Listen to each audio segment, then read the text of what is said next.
In this video, I'm going to show you how to resize videos for TikTok in Davinci Resolve 20 using a simple 9:16 vertical format. Whether you want to turn a horizontal YouTube-style project into a TikTok-ready edit, or you want a cleaner workflow for making vertical content, this guide will walk you through every step. And if this tutorial helps you out, make sure you hit that like button and subscribe for more Davinci Resolve tips just like this. Let's jump in. First, open your project in Davinci Resolve 20. If your timeline is currently set up in a normal horizontal 16:9 format, that's completely fine. We're going to convert it into a vertical layout that works much better for TikTok, Reels, and Shorts. To start with the main project-wide method, go to the File menu in the top left corner of the screen. From there, click Project Settings. If you want a faster shortcut, you can also press Shift+9 on your keyboard. That will open the same settings panel immediately. Once the project settings window opens, go to the Master Settings tab. Here, look for the Timeline Resolution section. This is where Davinci Resolve controls the size and shape of your timeline. To instantly switch the project into a vertical format, enable the checkbox for Use Vertical Resolution.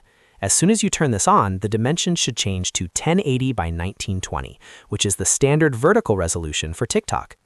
This is one of the easiest ways to convert a project because it updates the timeline to a vertical aspect ratio without you having to manually type in custom values. After you've enabled the setting, click Save to apply the changes, then return to your timeline. Now that the project is in vertical format, you'll probably notice that your footage doesn't perfectly fill the frame yet. That's normal because most source videos are shot horizontally. To fix that, select a clip on the timeline and open the inspector panel in the top right corner. Inside the inspector, find the Transform section. This is where you can manually adjust how the clip fits inside the vertical canvas. Start by using the zoom slider to increase the scale of the clip until the video fills the vertical frame more naturally. If the subject still isn't centered, use the Position X slider to move the image left or right until the most important part of the action sits properly inside the vertical bounds. This manual method is really useful when you want full control over the framing. For example, if your subject is slightly off-center, you can fine-tune the crop so the important detail stays visible in the TikTok version. It's especially helpful for talking head videos, product shots, gaming clips, and anything where you want the subject to stay locked in the middle.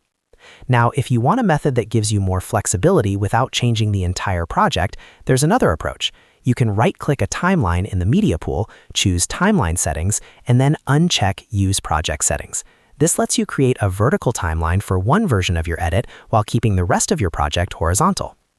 This is a great workflow if you want to keep a 16:9 version for YouTube and a 9:16 version for TikTok at the same time. Instead of overwriting your original layout, you can duplicate the timeline first, then resize the copy for vertical video. That way, you keep both versions organized and ready to export separately. Speaking of duplication, this is one of the smartest things you can do before making aspect ratio changes. Use the Duplicate Timeline function before resizing, so you always have a backup of the original widescreen edit. That gives you a clean 16:9 version for platforms like YouTube, while your duplicated timeline becomes the vertical TikTok edit. Now let's talk about one of the most powerful tools for vertical resizing in Davinci Resolve 20, and that's Smart Reframe. Select a clip, then go to the inspector and open the Video tab. Look for the Smart Reframe tool. This feature uses AI to track the subject automatically and adjust the framing as the action moves across the screen. Click the Auto button to let Resolve analyze the clip. Once it processes the footage, it will automatically adjust the Position X values throughout the clip so the subject stays centered in the vertical frame. This is a huge time saver if your subject moves around a lot because you don't have to keyframe everything manually. Smart Reframe is especially useful for interviews, walking shots, sports clips, and any content where the action is moving from side to side. Instead of constantly correcting the crop, the software does the heavy lifting for you. Another important setting you can use is the Mismatched Resolution Scaling option in the inspector.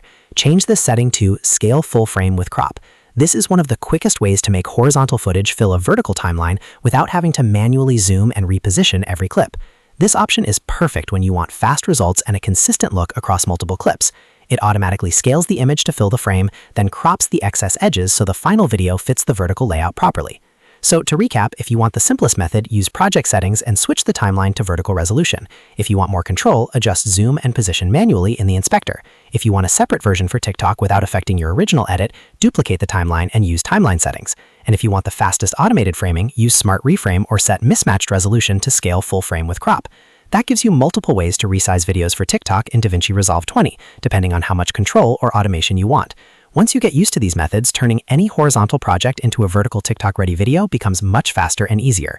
If this video helped you, please hit the like button, subscribe to the channel, and turn on notifications for more Davinci Resolve tutorials, editing workflows, and beginner-friendly tips. Thanks for watching, and I'll see you in the next one.